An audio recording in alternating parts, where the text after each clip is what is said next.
Good morning, everybody. Welcome to City Life. My name's Linda Bown. I'm going to be your host, and I have the mayor of Lowell, Erik GItschier. Good morning. It's a pleasure to see you. Haven't seen you in a while, it seems. Well, the spring, everybody has things to do. We do once a month. Yeah. We try to get around. Like last night, we got home late. You know, it was supposed to be a very fast city council meeting, but it ended up after 9 o'clock. So, Oh, yeah, there's a lot of interesting public speakers came in and spoke, and I think that they're all, they're compassionate and they're passionate about the city. So I think it's good to see. oh, yeah. Okay, tell me what are their interests in Lowell? I think the front runner city is a big one right now. You know, everyone.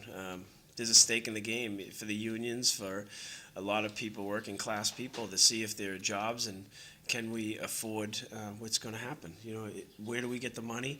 Do we have a funding source? Is it real? Is it not real? You know, there's a lot of things that are at play, and the MOU states $2 billion in credit. You know, there's a credit limit in the MOU for the front runner city, and people are questioning whether, we want to make sure the city's in a good position. You know, and I think it was Belinda Duran who said that, we don't want to treat Lowell as a stepchild. You know, we have a lot to offer. We've built up a great community, and others can see it, and now they want to buy into it, but we don't want to shortchange ourselves at the same time. Now, how would that happen? Would that easily happen? Because you guys have done all the legwork. Yeah, the MOU in front of you, you look at, and you can see that there's powers in there that need to be really defined well. What is the city's position, on the development piece? What is the funding source? How do you make it all come together? Because it's an outside the country funding source. So how do those fundings come in? Who's going to be protected? How does it work?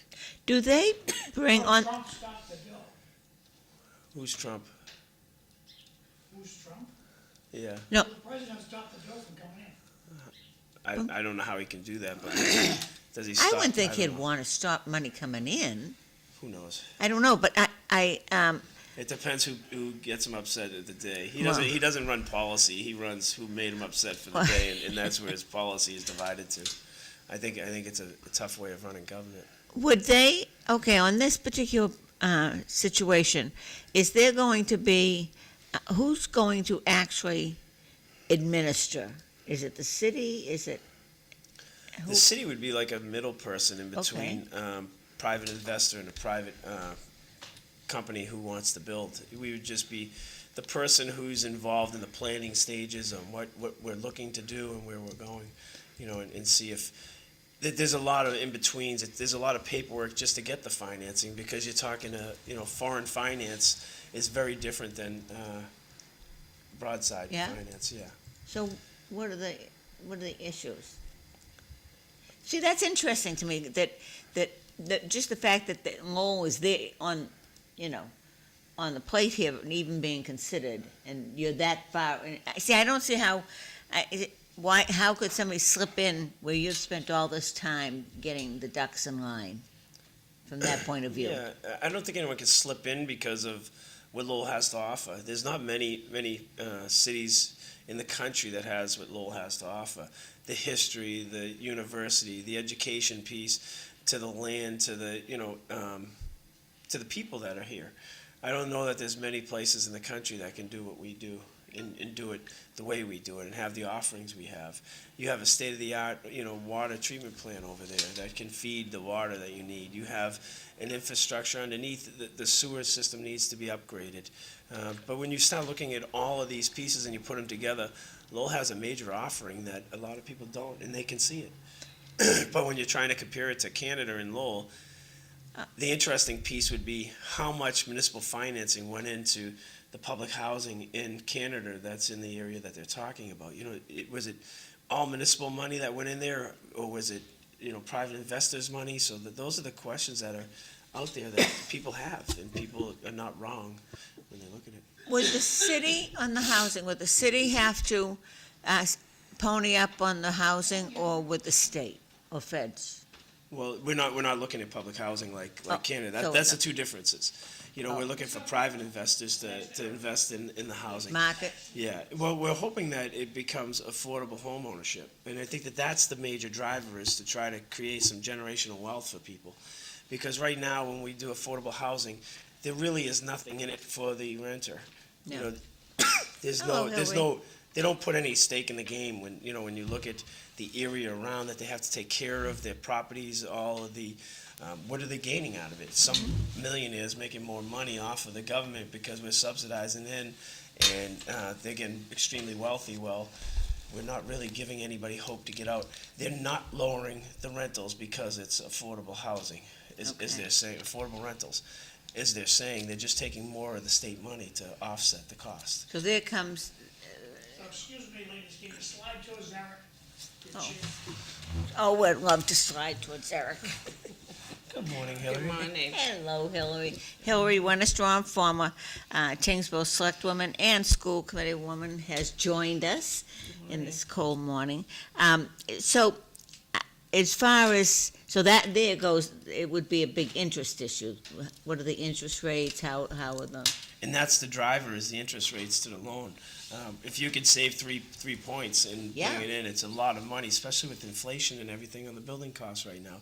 There is nobody building right now that isn't subsidized somehow, some way, unless they got land cheaper or something like that, or there's extreme value in the property around you. We have Christian Hill, they started that project on the apple orchard where they cut down all the trees for basically nothing. And they're up there, and it's a project that's stalled because there's not the profit. The $900,000 house up on the top of Christian Hill, I think that you got challenges selling when the elevations are a bit, very, very steep incline to get to. It's not like you're getting, the land like you have in Tewksbury. You're not getting that. No, it's not. You're not getting vacant land. No. I'm always amazed that they're paying $900,000 for condos that are right as close to you. Yeah.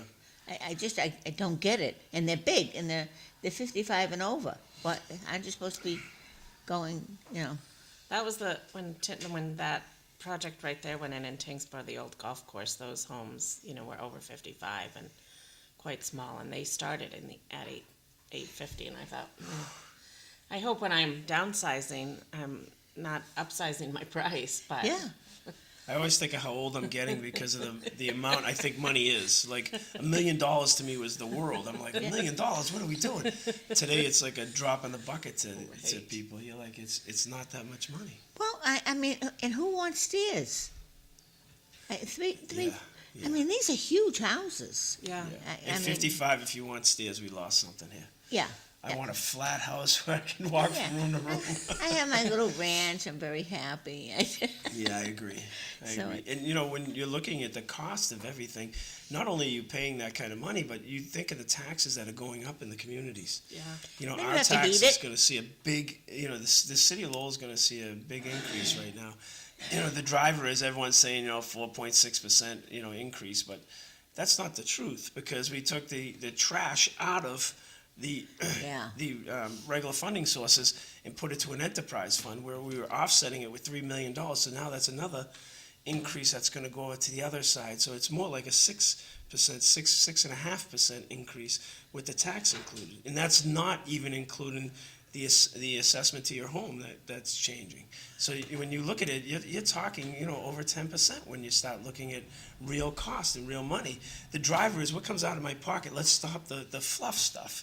Yeah. Everything's fluff in government, and how do we move something and make it sound, put the cherry on top so it sounds so good. But the costs in government have gone up, and I think that our Department of Public Utilities, I think they all should be fired. Oh, There's something going on. Look there at, is definitely something going on. It is outrageous. When we fought back years ago, we used to do markouts for the water department and the gas company, and they would get it for free. And I said, well, that means that the residents not only paying their gas bill, but they're also paying for the person to get the markout, when everyone else had to pay the $50 fee. So we pushed back, and the first thing they said is, Department of Public Utilities says, I don't really care what they say. Here's what the ordinance says. It says anybody who has a markout needs $50. They were doing hundreds at a time.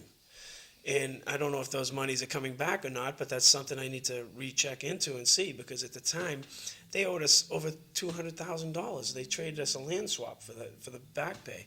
And at the end of the day, if there's a cost to the resident and it's a private company, it should be given back to the city.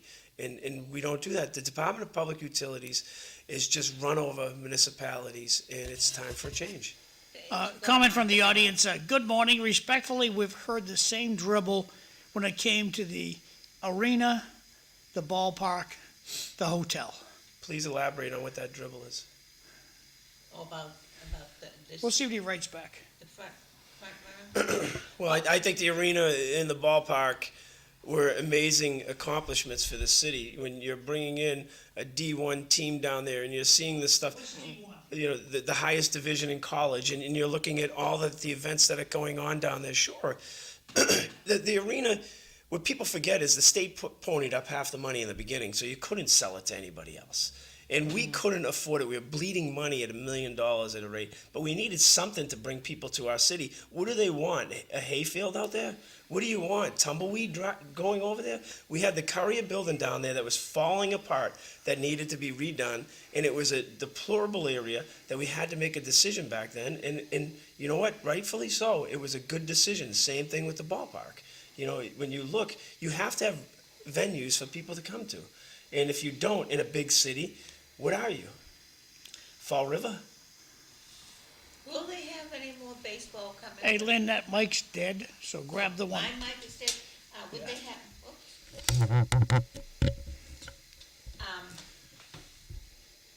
would they have another one, would another Perfect. team come in?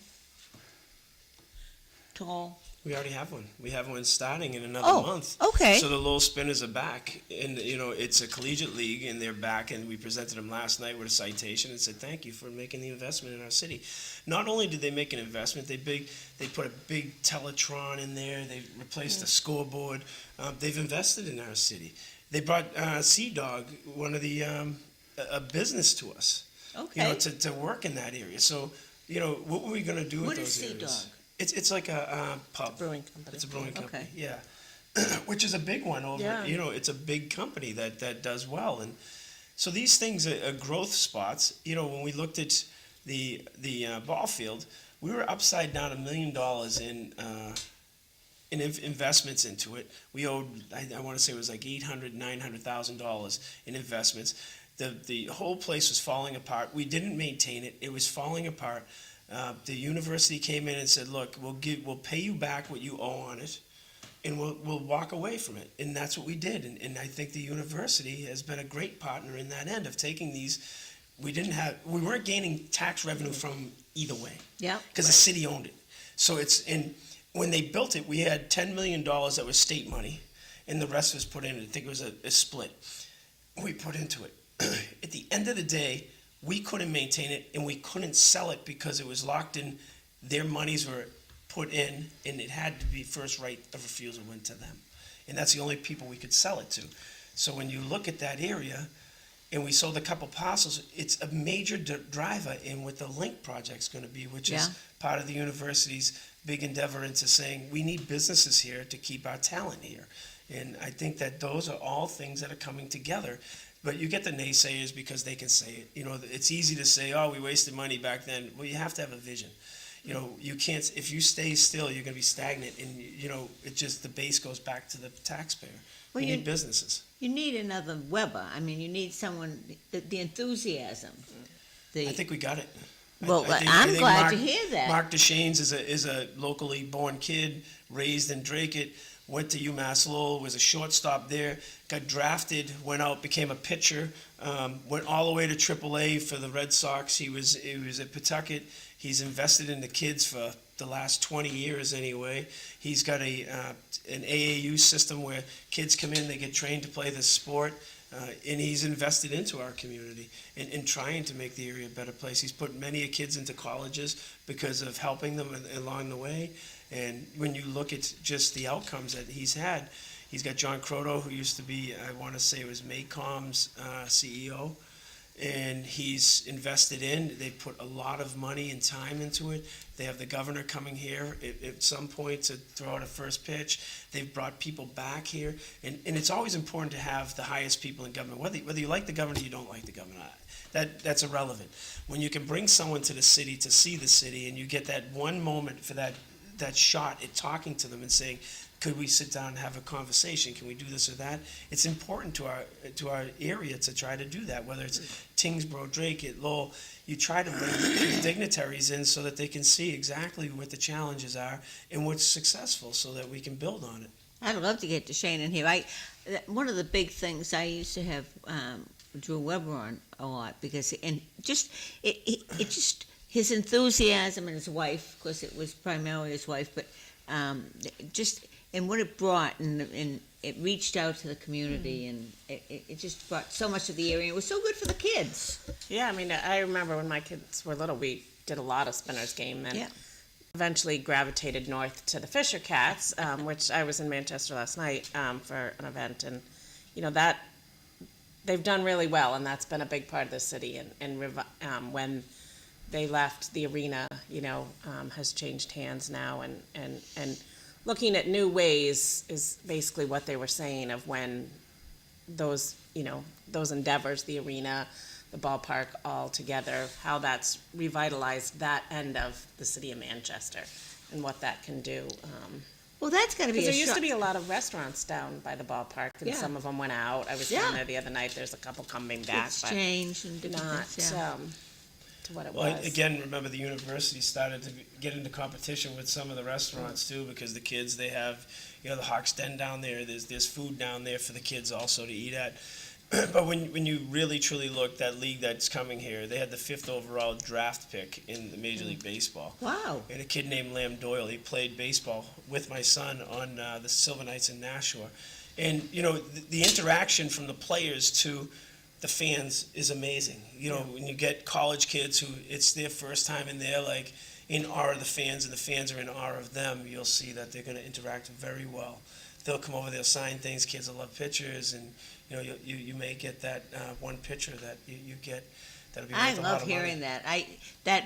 When Dorian was younger and he's a hockey player, and the university had such an impact on him and the players interacting. It was just, and I just love hearing what you're saying about it. Spinners used to come and do library hours with the kids, things like that, to really engage that population to go, and tickets were affordable. Let's hope they're affordable. Yeah, and so that gives you kind of a shot in the arm for this.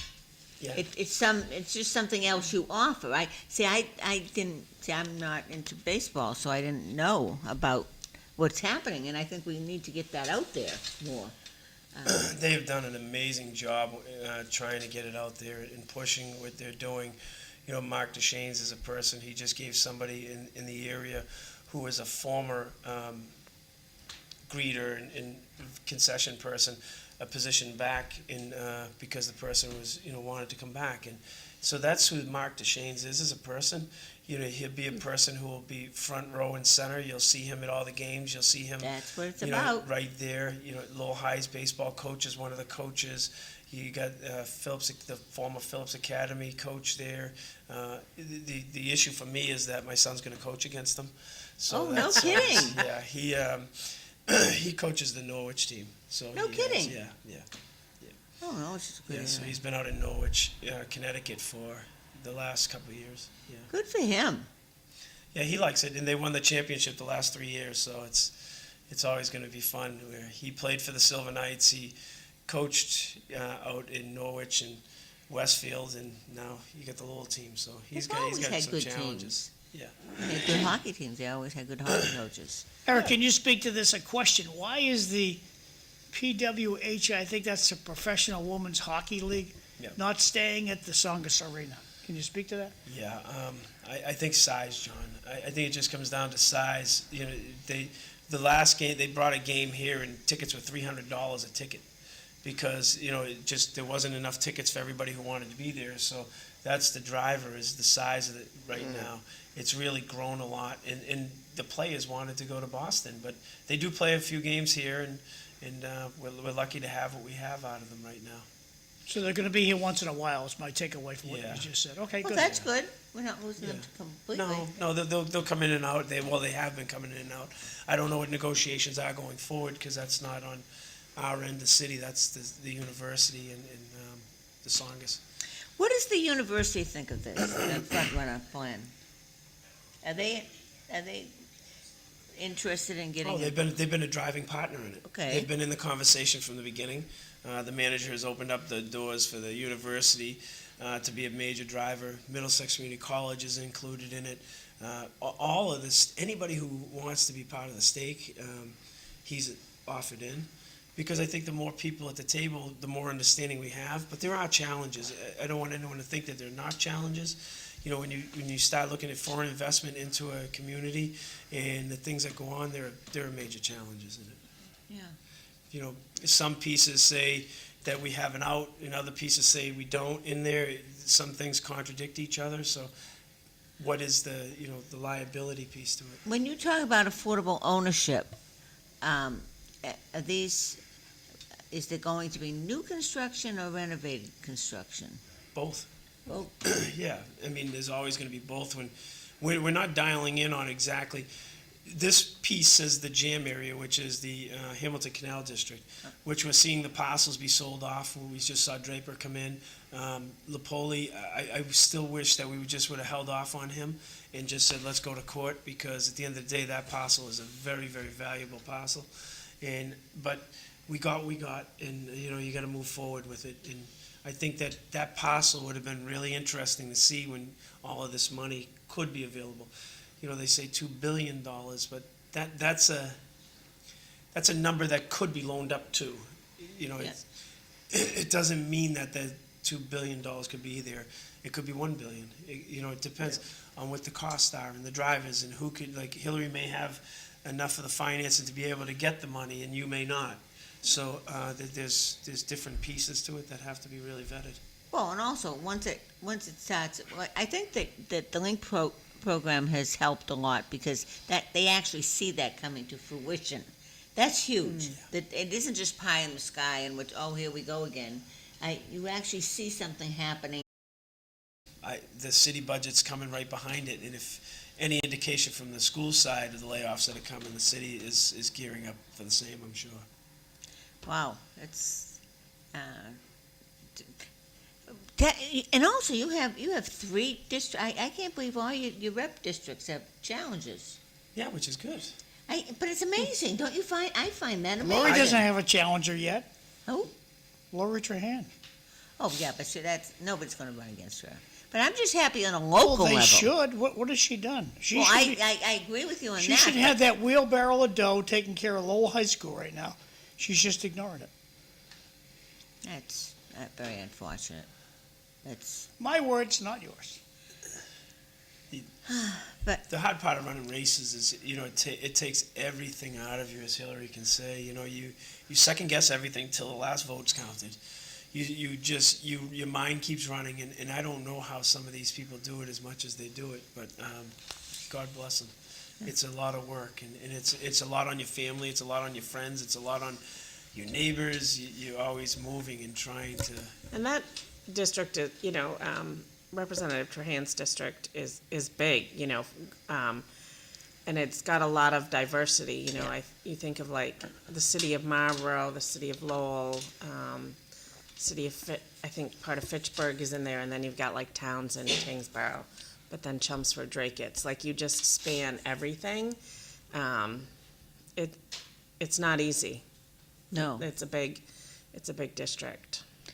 Yeah, because we still have Lawrence. Yeah, true. Lawrence is in that mix, and So it's just sort of, to me, almost unmanageable. yeah, it's a big district, and it just has a lot of It's a big district. She doesn't spend a lot of time in any of the towns. variety. Yeah, but I nobody in think Massachusetts, none of the I reps in think she Massachusetts did. do. I think she did a great job when she was first running of being everywhere. I don't know how her family did that, because her kids were substantially younger than they are now, obviously. But she's still in. But she was everywhere. She was in Tingsboro a number of times. She was in a number of locations when she was running. Comment from the audience.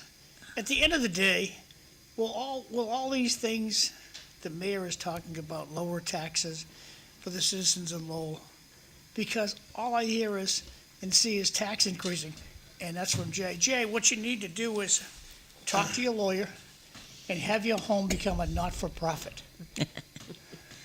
Jay, the honest answer is taxes are never going to be lower. Yeah. We've never seen it in the history of this country, and we say that so the only other way that we can offset them is to bring revenue in, and so you have to create business to do that, and bring fee-paying jobs to do that, and stop the subsidies.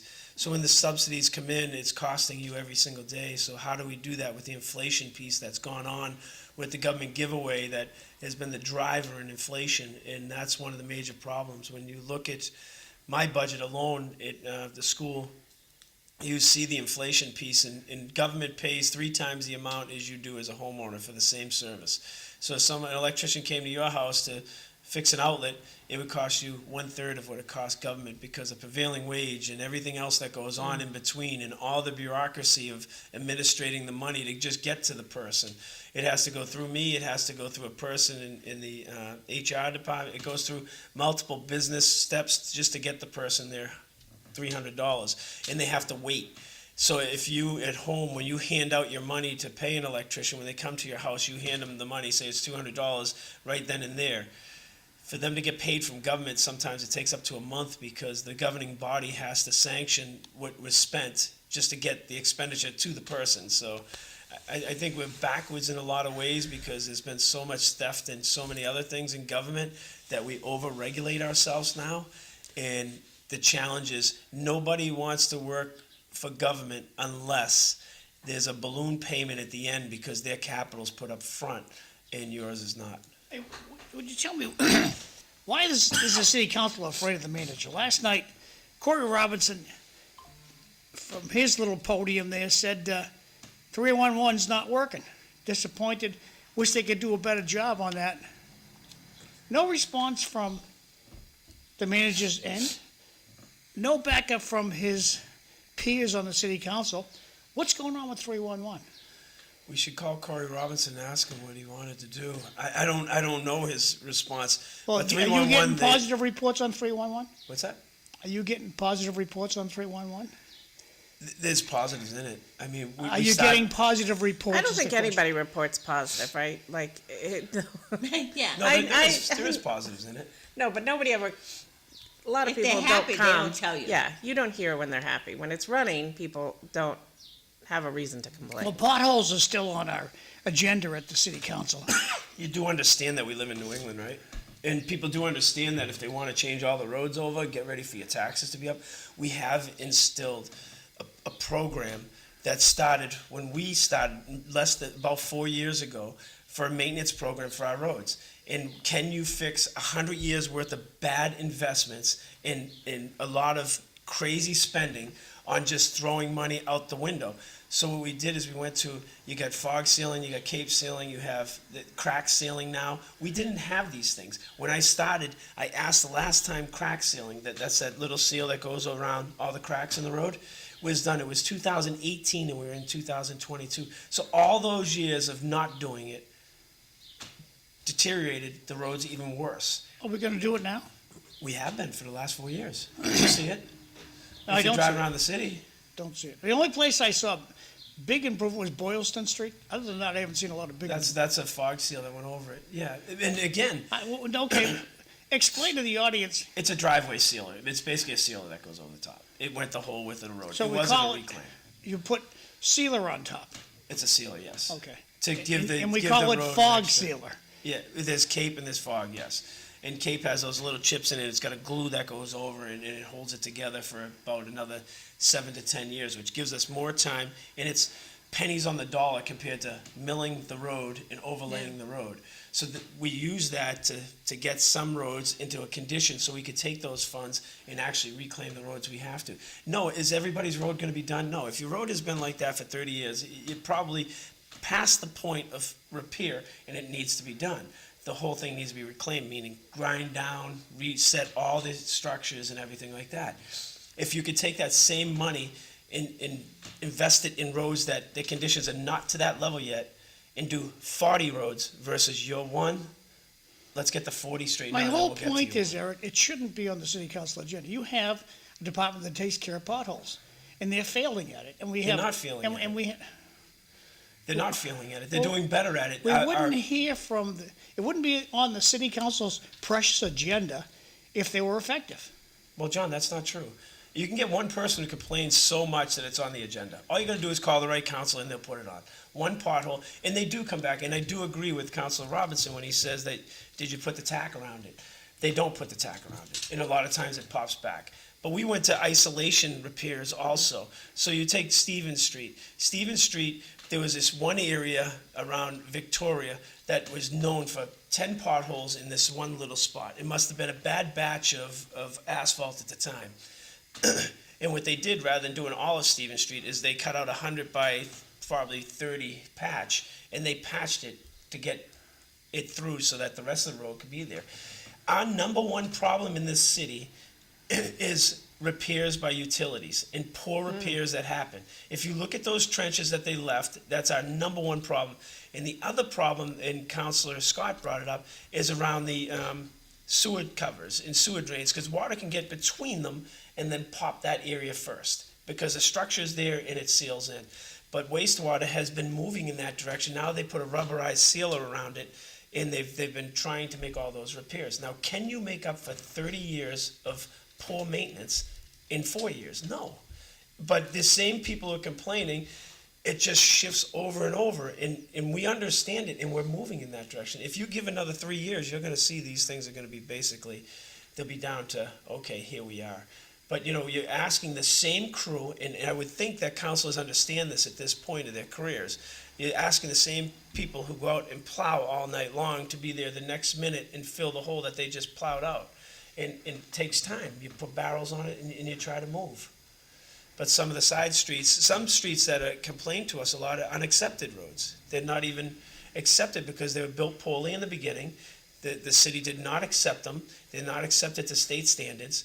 And those are some of the ones that complain the most, because they pay the same tax as the person whose road is accepted. So if I were buying a home and I was looking at something, you should really truly look and see if the road you're purchasing on, the house you're purchasing on that road, is an accepted road or not. Because if it's not, you're responsible for the repairs to that road. You're not limited to your city. We have I gone would through say, that, yeah, Tewksbury has, really. a majority of the town at one point was unaccepted roads. Yeah, and the Due hard to part the is the growth. contractor Yeah. cut corners to get to where they were, or they couldn't tie into a system. And they just said, you know what, we're not gonna put sewer, we're gonna throw a septic tank in, we're gonna shorten the road because we want more frontage to your home, and we're gonna let it happen. And then today, we're paying for it because we are the elected people at the time where people, Yeah. now the roads are starting to fail. Well, and it all comes crashing down. I mean, the wastewater law is the same thing. Right. And the feds did that to everybody, and they said, no, you must, do this, but we're not gonna give you any of the money. So it ends up, Well, and You we know. have such a short construction season here Yeah. in New England for really optimizing, fixing the roads. So, I know in Tewksbury, they didn't like to let cuts in the road happen during certain times of the year, but then there's an emergency and that has to be done. And that repair is probably not gonna last the same as if you had done it, during the right time of the year. So it's, There's a familiar picture on this show. And this has been years in the making. And any That's progress shattered? report on when this is gonna get fixed, Eric? You'd have to call the property owner who owns that. If you look, it looks like a plow or something hit that wall. And then when you look at that apron, that's the property owner's apron going in. But at the end of the day, It looks like our sidewalk. it looks like an apron to a driveway. That's So what it we're looks not like gonna to me. fix this. Who's in charge of your apron to your driveway? City. I thought you had S&R do it. S&R did from the cement all the way in. That's that piece. This, no. The city did the cement. Yeah, and where is that, Middle Street? Yep, Yeah, it's been there for years. we can ask that. well, the question. whole the cobblestones thing. I was gonna say that, I, what is the fix to that? You'd have to rip quite a substantial amount up. Yeah, it's, Well, the concrete's a pretty straightforward fix. That's not a major drive, but I don't know whose driveway it is. I don't know the amount of cars that go in and out. I don't know if a lot of things. Well, are in there. two points, Eric. First of all, on the driveways that don't meet our requirements, why did the planning board let them put them in? So that falls back on the city. City, they have all these wonderful things, you gotta do this, you gotta have setbacks, you gotta do this, and they don't inspect the stuff. Why? Well, I That mean, driveway never should, that road never should have been put in substandardly like it was. It should have been inspected by the city, and it wasn't.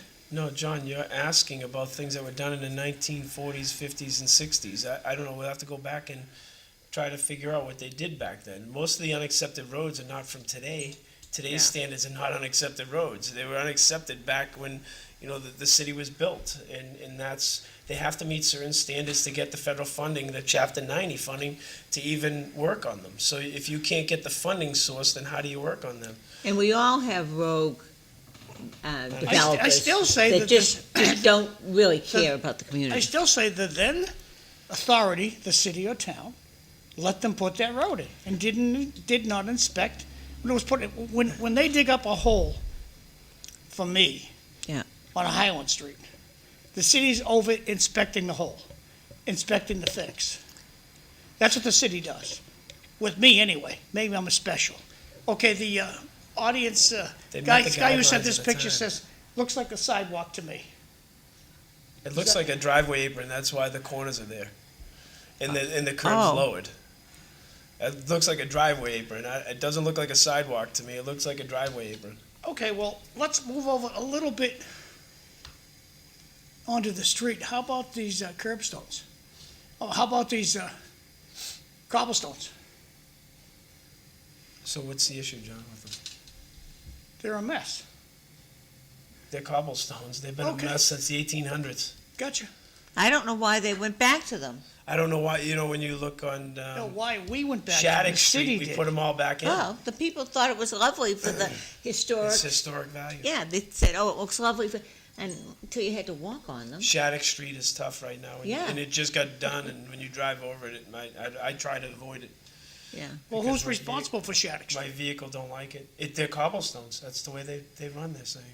No, the city put them in there. Why doesn't the city just realize they made a mistake and fix it? Take them out. That's been multiple motions. But let me ask. well, on then the- that's money on the that's si- diverted from something that needs to be fixed to redo something that Was was it- just fixed. Was it really I mean, the it's a city, never-ending cycle. or was it the historical? Was it some of the Fed and state money for historical park that they wanted that concept? Some things look lovely. I know it was a funding source that wasn't the city, but I gotta figure out who it was. Yeah, just curious. It's sort of. No one in the last 100 years has put as much money into road repair than we have in the last 5 years. We went from just under 2 million to over 9 to 11. And when you look at it, you look and everybody's we're trying to make up for so many wrongs and correct them to go right that, people are still pushing. They never had a sidewalk study done. I pushed for that. I said, well, if we got a road rating, why wouldn't we have a sidewalk rating? Can you bring that to us? How do we get this repaired? How do we do these things? How do we know where our driver is for our future expenditures?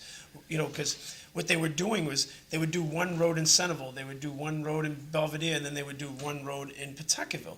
Why wouldn't you know all the roads in Pawtuckaville and just get them done rather than mobilizing 3 different times and costing yourself more and more money? When I worked for the town of Lexington, that was the driver, as we looked at areas and said, okay, these 6 streets are the worst, let's get them out of the way because we're gonna save $500,000 rather than jump around to 10 different places. It's cheaper, you get better bids that way. It took some time to put that in place, so we are moving in a direction, but it's not fast enough for No, everybody. as she said, it's such a short period to be able to do the work, and I'm amazed in Tingsboro that we are where we are so quickly, because I remember the developers, and I remember the road planning board that gave them all back, their money and Yeah. and I mean, didn't- we had a board of road commissioners at one point, right? yes, that- we did. It was just There was just another ugly. layer of people Yeah. that you either had to That go were through elected. or who could in some sense, give away the farm, you know, Yeah. so it's roads are complicated. It's the All first those things, time yeah. in the history of the city that they've had people who actually have worked on roads on the city council and understand the process and have pushed back and got the push to go in the right direction. If you look at Middlesex Street from where it meets the S Bridge, going down to Weber Street, you'll see the problem with the road over there was a trench that was done by the gas company. Everything else on the road was fine, but now when the water gets into the trench, it comes over and starts the road to start to feel. And it goes back to what John said. At some point when that was put in, it wasn't, somebody didn't inspect it the right way. And the DPU isn't gonna help you. They should be held responsible for their trenches all the way through, just like we are the roads. Yeah. Until we're ready to replace them, that trench is now yours, and you're gonna repair it, no matter what, for the length of the time till we get to that road being done. That should be and then they'll do quality work, but they're not doing the quality work. When you look at it, I think we're much, much better today than we were 4 years ago, but it takes a lot of time, and when you only have we have more engineers at wastewater than we do on the city side. Wow. And that's a fact. And, you know, they gotta do all the road repairs, they gotta do all the building, they gotta do all the trenches and everything like that. So are people getting away with it? Sure. You should have to video, like in Lexington, they used to have video. They have to video what they were filling it with, send it in, and if it was okayed, it was okayed. If it wasn't, too bad. But, you know, Lowell is, we're playing catch-up for many, many years of people not doing these things, so here we are. It's not an easy system. Well, The Yeah. schools right now are the challenge, and, you know, you're looking at their budget, that's another big challenge the city has right now, so. so what are we doing with layoffs? Right now, we reduced it down, there were 16 teachers and 15 paras, but now we're at like 14 teachers and 15 paras, so about 29 on that No side. administration? There are administration, one was a assistant principal at the Waring, so there are administration, yeah. How many administration? I don't have the count in front of me. We can go through the numbers if you want, the pages. Well, no, if you here. don't, you can't know everything, Eric. No, but I have it. To I me looked is, through it. we go back to Jimmy Peters, his dad, Wayne Peters, had 4 people worked at the school department. Oh, we're much bigger now, blah, blah, blah, blah, blah. We have over 100 employees who never teach a class, just work in administration. Yeah, I think we were Why driving. shouldn't we have 90? Let's have 90. Lay off 10 of them. We were driving Model A's back then too, with a Hearst in the back. You know, but when you think about some of these things, you know, DESE has put such a demand on the education system and what you need to get the simplest thing. It used to be a kid went to school also, John, in Jimmy Peters' area. You went to school, and if you failed, they didn't care. They were keeping you back, and they didn't even try to help you. It was too bad. You're going to stay back and stay back and stay back. Well, today we've developed different policies to try to help people learn, and there's different And when engagements. they don't pass, they still get promoted. Even with all the special help we pour on the kids. And back when I was going to grammar school, I went to St. Peter's School, kids got help after school. Every day there was help sessions after school. So I don't, I mean, maybe it didn't happen in your school, but it happened in my school, well, back in the 60s. Well, St. Peter's had money. I went to the Washington school where we were a public school, where we didn't have the money. people to do also those don't things. realize. You have the taxpayer's pocketbook. Who are you trying to kid? The Back then, Washington school they didn't spend Oh, the way sure. they spend today. School districts, I mean, people also think of school districts, you know, as the kids that are, you know, in the building from kindergarten till 12. I mean, when you look, the kids that are in certain programs, school districts own costs related to them from the time they're 3 to the time they're 26. So that, so there's a lot of money that goes into those services and kids that need those services and young adults that need those services for longer than when they're actually in the building. And those are those can be some of the most expensive services. That's just, as you said, the changing nature of educating the population. It's not just, the little kid you see with the backpack Hillary, walking. we're failing. I don't We're disagree promoting that- children that I don't fail. disagree with that. We don't give kids grades anymore. Have In the Tewksbury, I was on the standards. school committee when we voted not to give elementary school children do not get grades. They get a below the standard, meets the standard, above the standard. They could be below the standard for the entire school year because they haven't taught that standard And then all of a sudden there's a week to get that, to teach the standard and make sure that they're either meets or aboves. I don't agree with that philosophy either. I think I hated it then, and I would hate it now if I had to do it. Well, see, if nobody complains, the government just takes it as applause. Well, then it's on the parents then. Well, we have to complain to government and say, look, Yeah, but they we don't. can't promote, it's like every car should get a sticker just because they exist. Don't inspect them. Give them a Yeah, but sticker. Every generation thinks Yeah. they're better than the one, Right. either before them or after them. Yep. Yeah.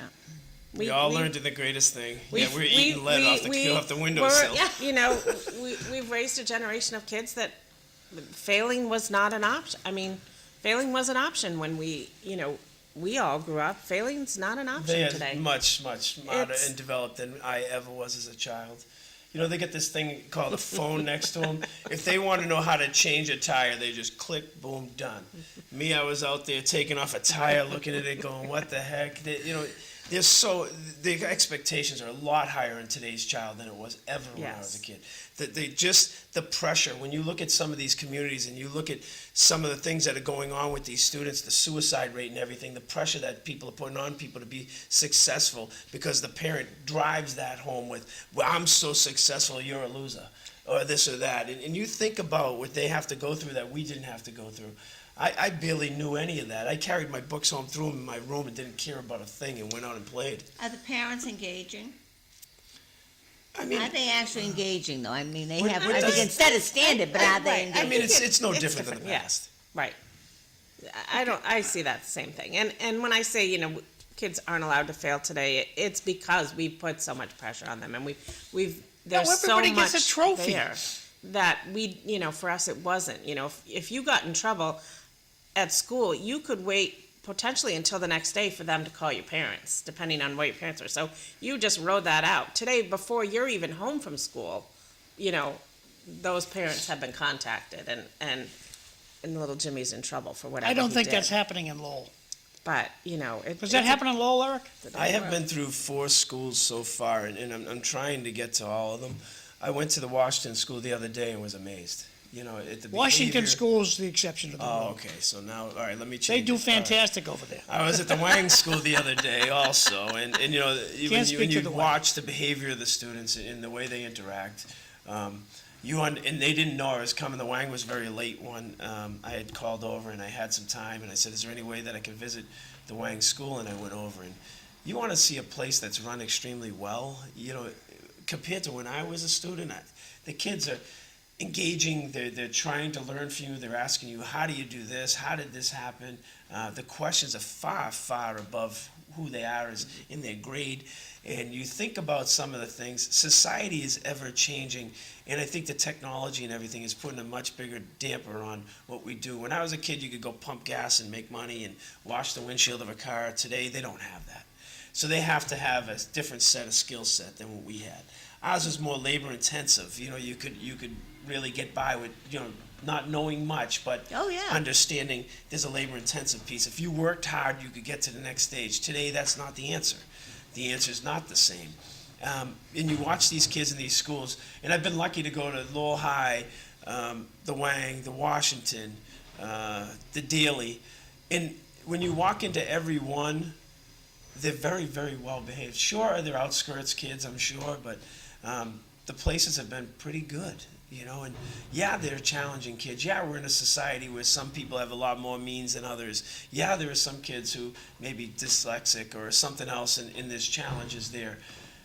And there's more than ever because we're an immigrant city. You're watching people try to learn 10 But different you also languages. think, before there was, labels on kids, and now with the right interventions and the right help, kids that might have had challenges or been marginal at some point are succeeding and thriving. And I would hope, that that's what we want for society. We want to give those kids the chance to do the very best that they can do.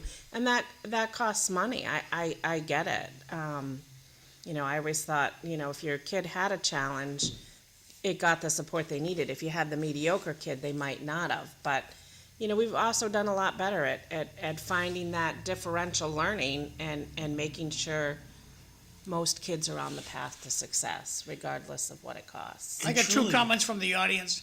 Lyman Street was paved 3 years ago, only for it to be ripped up apart by utilities.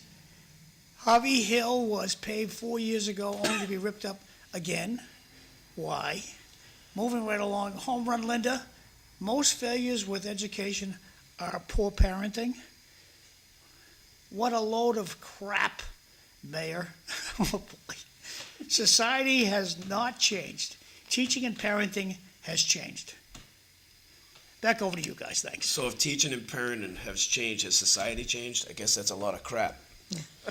I don't know, that's a genius statement there. But when you think about things and you think about society, society has changed because the evolution of technology is here. We just went through Avid, which is a company that just came to Lowell. They're on the boulevard. They're in the old Maycom or Wang or whatever someone wants to call it. They brought in 192 jobs. They're looking to fill up to 250. And when you walk in there, they have a big screen on there that tells you the level of competency of each person. So it's in stages, and it tells you, anybody can look at any time. You can scroll up and down and see where you are, and it engages them. But when you walk through, there's simple jobs, and then there's tough jobs. And if you want to get to the tough job, you have to progress to that stage, and you know where you are, and the pay rate goes with it. Oh, I like that. It's right on the screen. And the place is immaculate. And the flooring has de-energizer tiles in it. They clip together. It's pretty wild that you can't, no static energy can come into this place in the flooring. And when you think about, there has to be room for everybody. Whether you think somebody's dumb as we're trying to create in this society, or they're smart. I hate to tell you, but if you look at technology, this society has done things that our society couldn't do. Look at your phone, look at all of the adaptions, and every day everything's changing so fast we can't even keep up with it. But, these kids aren't that smart. And, now we're going to define kids as only the kids in the school system today, not 5 years ago, who are at MIT, and now they're changing things, or the kids who are developing in. The problem is we've gotten rid of a lot of the labor-intensive positions. So it's hard. Every day I get asked by another student if they could have a job after school, because I have 5 kids after school. But I can't manage more than 5. And they always ask, and everyone says they're lazy, but yet they're all asking for jobs, and there's just no job. But everybody's lazy, and everybody's parenting skill isn't as good as mine, and I get it. Your kids are the greatest, I get it, and everybody has the smartest kid in the world, just ask them. And the person who lives next door is a bad parent, or this or that. Reality is not everybody's born to the same luck as some of us have been. And when you look at these kids and the challenges that they make, every little step is like going up Mount Everest to get there.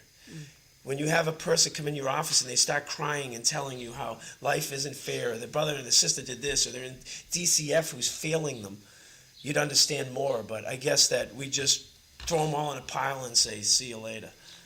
It's sad when you see these kids, that DCF is failing them.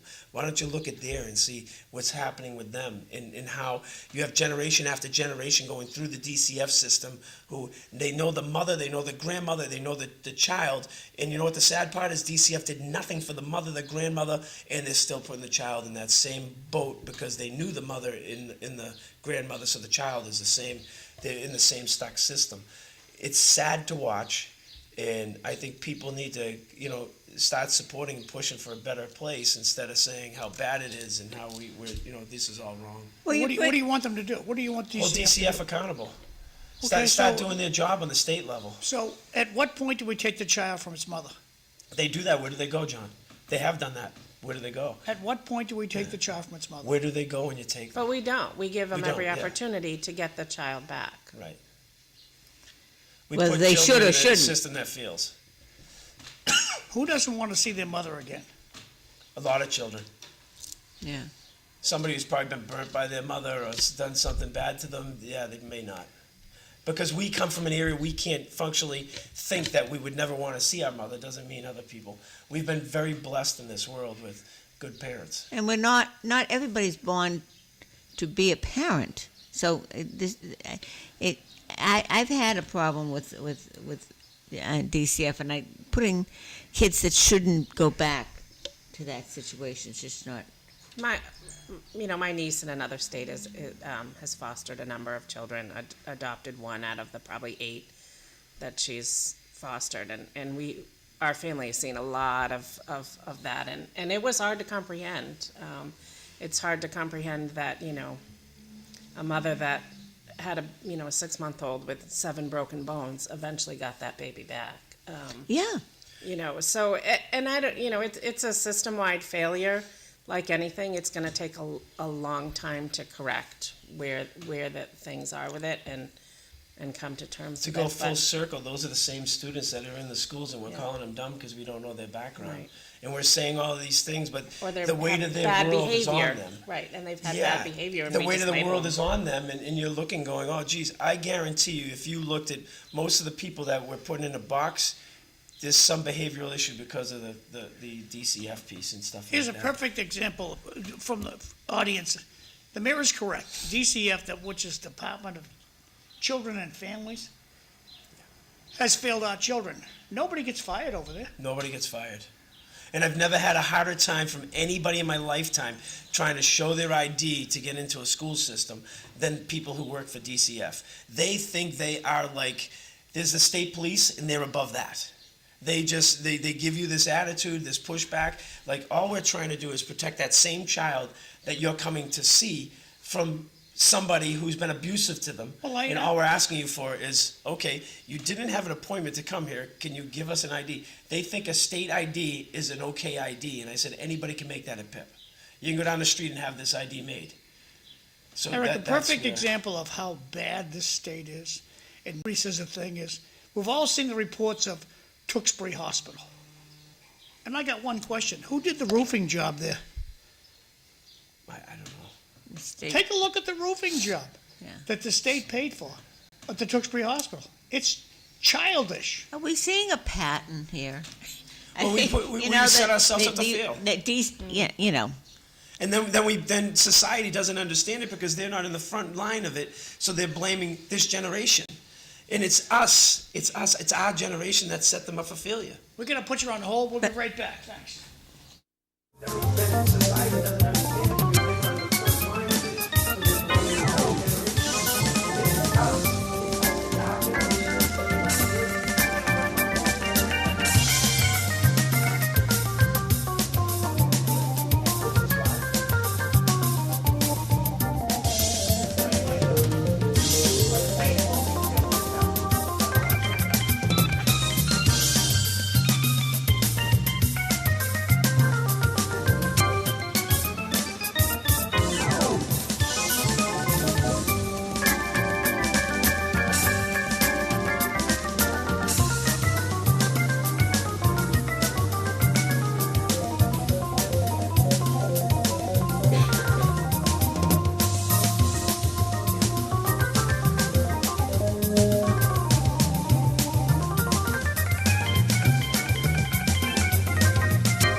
Here we're back at City Life. I'm Linda Bown. I'm your host. I have Mayor Erik GItschier, and I have Hillari Wennerstrom, former school committee woman and select woman.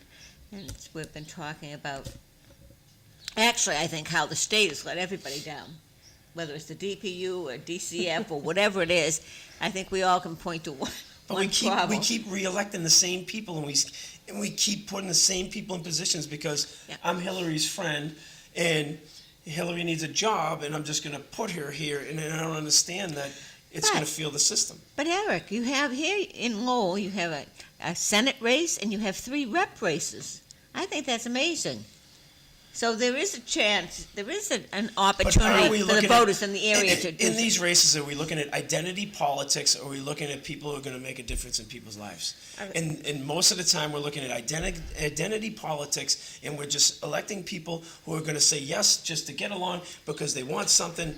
And at the end of the day, how do you challenge something to change if you're not willing to challenge it? Or the money that goes into even, It's those ridiculous. races is crazy, and you look at where it came from, in recent races, a lot of money comes from outside the district. So it If wasn't Tara even- Hung gets popped, gets dumped this election, it should be a wake-up call. Same thing with any elected official. If they get dumped, they're not doing, the community's saying, you're not doing enough for us. You're done. Well, I would think they'd want to do But I something think it in becomes Massachusetts. cyclical, right? So, somebody a long-term person doesn't get elected, and so then people kind of think the new person is going to get everything done, and when they don't get everything done, they may or may not. I mean, this is the first time in a number of years that Tewksbury's had an actual challenge in its selectmen's race, and I don't think it was a matter of people just didn't care what was going on, but people didn't have the time, didn't feel like they had the time or level of commitment to put in. It's not because they thought we were going in the right direction, but there's a race in all of the major boards in Tewksbury. There's a race on the school committee. There's a race on the board of selectmen. Yeah, to everybody out there from Tingsboro, the town clerk, Jessica, has put together, with Roni, of course, and they all have done videos. Well, the candidates that choose to have videos.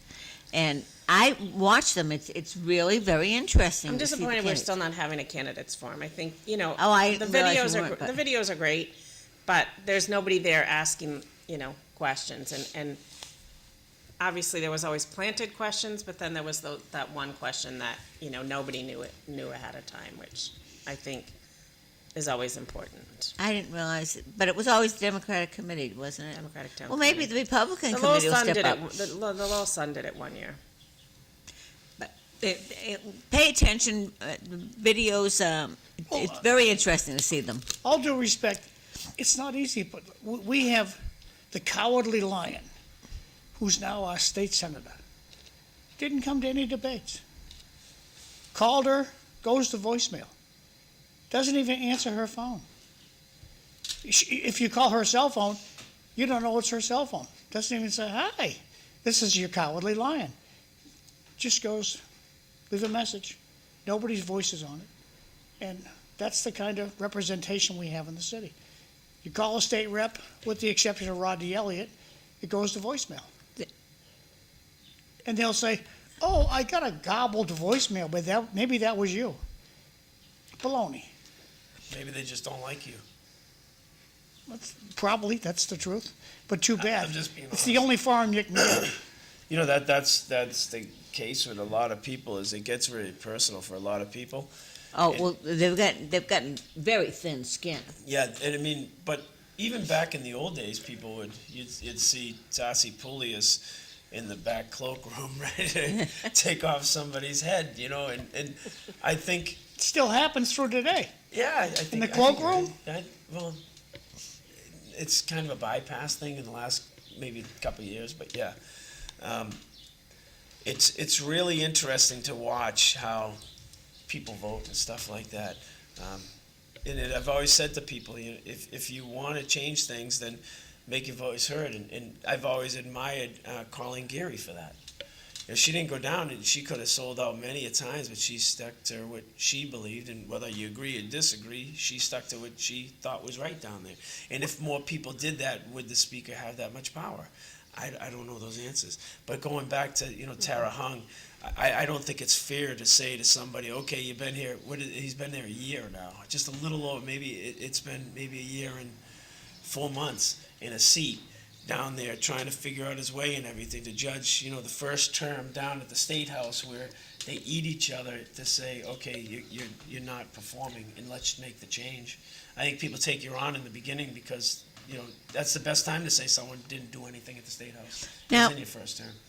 You brought up Colleen, and she's at my rep, and Colleen learned early on to vote for her district, because she made some when she first got elected, some votes that didn't help a board of town, and those are her districts. I think that, and she does that. I think we have the best rep probably down there. She votes for her district. She stands up against the leadership, and almost every time she runs, she has a contestant. What is that? And then you have these other people that don't even answer their phones, and nobody runs against them. But you think, like you just talked about, Colleen in her first term and making a few Yeah. mistakes, but bouncing from it. And it's the same thing when you look at Tara Hung or you look at Tom Golden when you were there. If you're judging someone on the first year they've been there, you're really not giving them the opportunity to actually be a rep. You know, the changes in people's attitudes. All and right, stuff I agree with are that. there. Golden into his 4th year? Yes. Okay, he's not a newbie. No, I was talking when he was a state rep. Like Dave Nangle, the same thing when he first Okay, went his down state there. rep days, tell me one thing that Tom Golden did by himself. That it was his idea, not that he signed on to. What did he do? I don't know. That would have to be. You'd have to ask him that. I have to look into it, I have no Yeah. idea. I mean, But you I can know ask the me that about all of them. delegation, The late, the great Ned delegation Tarmey, did well. late, great Ned Tarmey loved Tommy Golden. He would sit there and yell and scream at me because I called him a shitty manager. And that's me. That's my opinion. And Ned Tarmey loved the guy. And I said to Ned, just tell me, what did he do when he was a state rep? Ned never had an answer. May he rest in peace. Ned, wonderful guy, loved him to pieces. So, Remind me to stay on John's good side. Hillary, where on the town's website are these videos?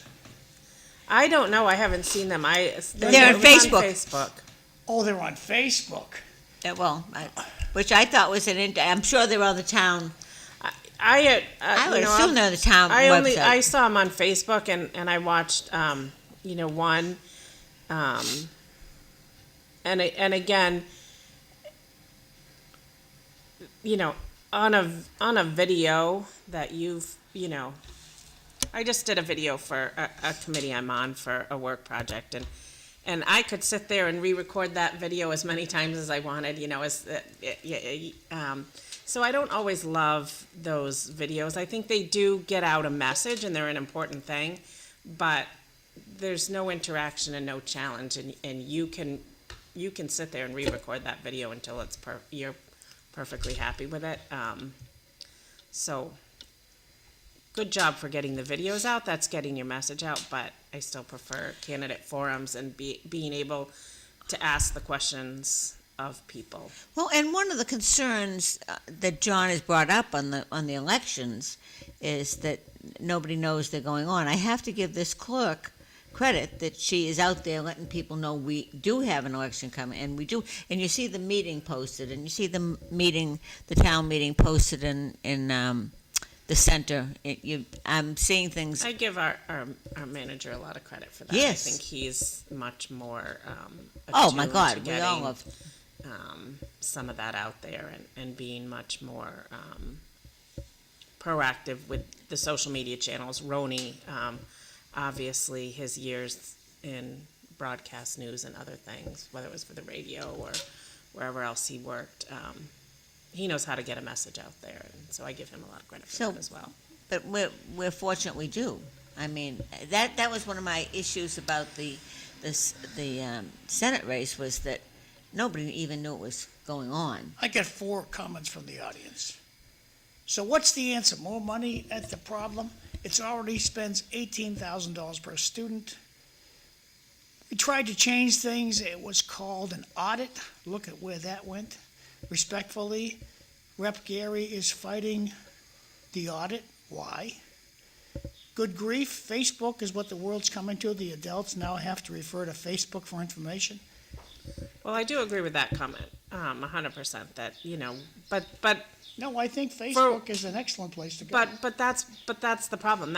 It's become that because other avenues have failed, such as It's an opportunity. newspaper or Your- other things. So your clients- we've come to having to go to Facebook. Your clients are fanning through Facebook. They're not fanning through the Tingsboro town website. They're not. And if agree if 100%, but I think it should be both. I don't think both Facebook is a should good, be that's great. Both be is the good. default. In terms of the cost of education, if it really did cost $18,000 to educate a kid, we'd be doing well. The problem is it doesn't, and it's an averaged out system, right? It's not, so you're few and far between that it's the actual $18,000, and Again, because of mandates. mandates, and as Eric said, That's looking at a raw number that doesn't account for everything that has to go into running a school system. It's not just the teacher that shows up that has to do that. It's not just, there's so many pieces to it that, don't ever get factored in. There's free lunch, there's so many maintenance pieces to these buildings, there's Yep. so much that goes on that I never knew it till I started working in one, and I was like, oh boy, this is a lot of work for a lot of people. And when you look at superintendents and you look at their job, and then you look at in between on how 1 minute you think that they're going to be a policymaker today, they come in, they start doing it, and then some kid does something that is not appropriate, or there's a family issue. Now it takes them right out of being a superintendent, and they got to go down and react to protect the school system. Yeah. And their day is 18 hours of straight work. And, people, you eat your lunch at meetings, you're watching these, I can only speak for the one that I work for. That lady works and works and works, and there's nothing in between, and she cares about the student first. And you can see it in every interaction with her. And sometimes the money isn't enough. They're not wrong. When you're running vocational schools, the cost of the equipment, the cost of trying to keep up with technology, trying to make sure when we had the Front Runner City here, they came through Greater Lowell Tech, and they looked at the robotics, they looked at the computers, they said, wow, these are state of the art. I can't believe, you guys are at this stage. But that's thankful for the state. That's thankful for all the taxpayers who give these kids the opportunity to learn. If we had them on the old Mac system and they were in 1980 computers, we'd hear the same thing from the same people who are complaining. Well, these kids are not smart. These kids are not this. They're not that. But there's a price to doing these things, and you're watching teachers walk away from the teaching profession because they're overwhelmed, and there's so many rules and regulations. A kid can treat you so poorly, and then you just have to deal with it because of the way DESE forces, as some of you have said, the passing of students who don't even put in an effort. But they're smart enough to do it, they just don't want to put in the effort. And all of these things add up when you start doing these school systems, and it's not a year-to-year thing, it's every year. Every year, these teachers, you go there, and John, from the Washington school, there are kids that are challenges, and there's some that, you can work to get to a certain stage. And I think those teachers do an amazing, I went to the Washington, they did an amazing job. They were all in line, they were all doing their stuff, and it felt personal with the teacher and the student. It felt like they cared. It felt like the kids could be enjoyable to it. The high school's a different challenge. You got hormones, you got a lot of different things that go on with kids who are teenagers. So it's just different. But when you look at that, we got to really focus on pre-K to fourth grade, making everybody literate. All I'm complaining about, Eric, is we're passing kids who fail. Now, does that mean when the health department comes to a restaurant, well, the restaurant tried really hard, so we're going to pass them? Do you want me to tell you the truth? They're not going to pass that restaurant. They're not going to pass the restaurant. Why do they pass the kids? Why does the union teachers not push back with They administration? don't have a choice, John. That's what I keep telling you. DESE runs this state. If they tell you you're passing kids, you are passing kids. Like the DPU. You don't have a chance. They go. One kid said to me this very interesting thing. He comes in the summertime, and I'm like, what are you doing here? You're way smarter than this. Why are you at summer school? He goes, Eric, let me tell you something. I can be here for 2 weeks and pass a course that it takes me all year. Why do I want to go and pass it all year? Let's think about that. That kid should be the president of the company. And he's coming to summer school. He says, it takes me 2 weeks, 3 weeks tops, to pass a course that it takes me all year to do. You got a vocational school that goes in academics every other week and scores higher in MCAS than traditional academics. So tell me what is going on. Well, at the level of the high school where you're at, how many kids can't read out there? I have no idea. I would say that. Do you think there are some? I'm sure there are. Yeah, but they get put in like IEPs and stuff like that, which What's IUP? individual ed plan, Okay, educational plan. and that should help Yeah. them. Now, and you have to ask yourself, how did they get this far? I think that it's the same thing as asking someone why they can't run a mile. Some people just are not geared to run a mile, and And education isn't for everybody, but some of those kids are so adaptive in their labor intense and what they can learn by their mind by looking at something. You got to figure out what works for everybody. And we have a one-size-fits-all system. And that's what they've tried to adapt out to try to make sure. That's why the costs are there, and you have all these specialists and everything else, because they're really trying to give everybody an opportunity. Is that working, John? I don't know the answer. I would say it's working 80% of the time. Yeah. But 20% of the kids that graduate your school shouldn't. I don't know that answer. I don't know the answer. And it's like 20% of the cars have a nice sticker on them, passed inspection, that shouldn't have passed. And again, how do you change that? We took the MCAS score right away. So how do you do that? They voted to take the MCAS out where it's a standardized test that says, can you pass it, can't you pass it? And the state voted to get rid of it for many reasons, but yet we're saying we're passing people who can't pass. What is the standard for passing that makes you think that a person can pass? The teacher holds the standard up for what's going to pass. The teacher makes the decision. That's not true. And the teachers, yes, it is. The No, teacher it is not. signs off on DESE does. DESE tells you exactly what you do in those classrooms. The teacher has to sign off on it. Not true. Teacher has no say. The teacher is the one with the least amount of power in any Exactly. of those situations. And the teacher has what they call cluster chairs, or I'll do some more homework, but I respectfully disagree. I got 2 comments from the audience. Draken officials are having a fight on Facebook, and the citizens are caught in the middle. And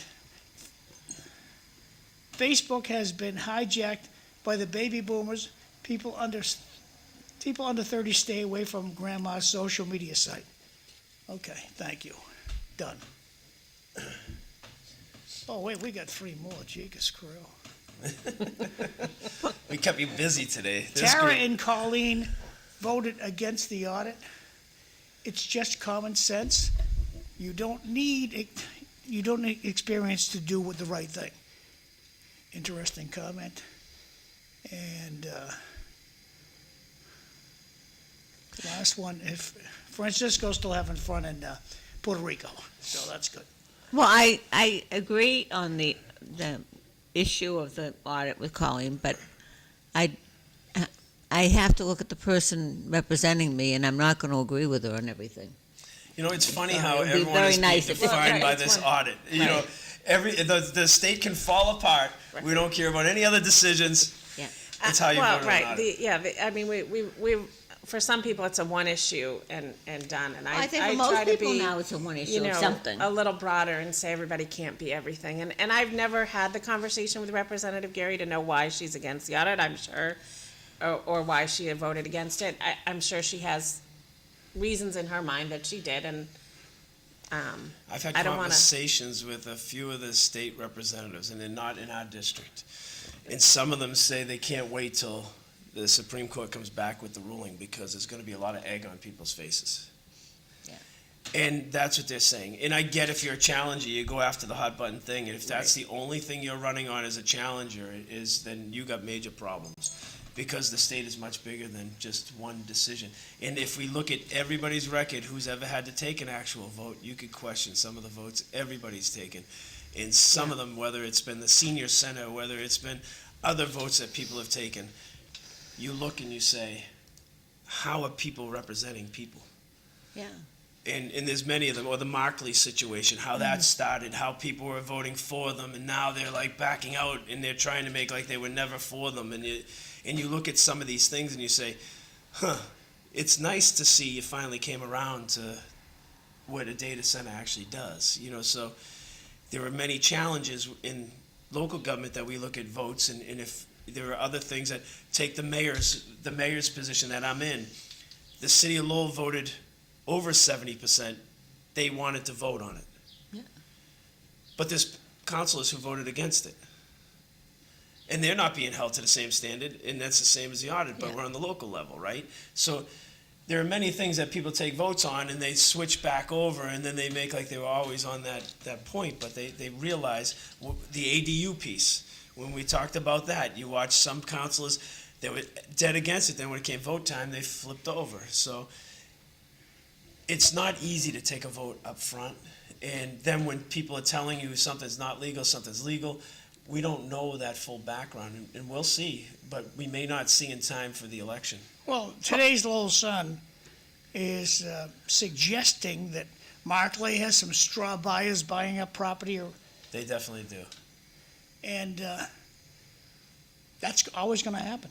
They're the LLC who is buying it. You switch off into another LLC and buy a different property. Got 2 comments from the audience. Joining late, sounds like the mayor may be a little under the weather. You got a cold, Eric?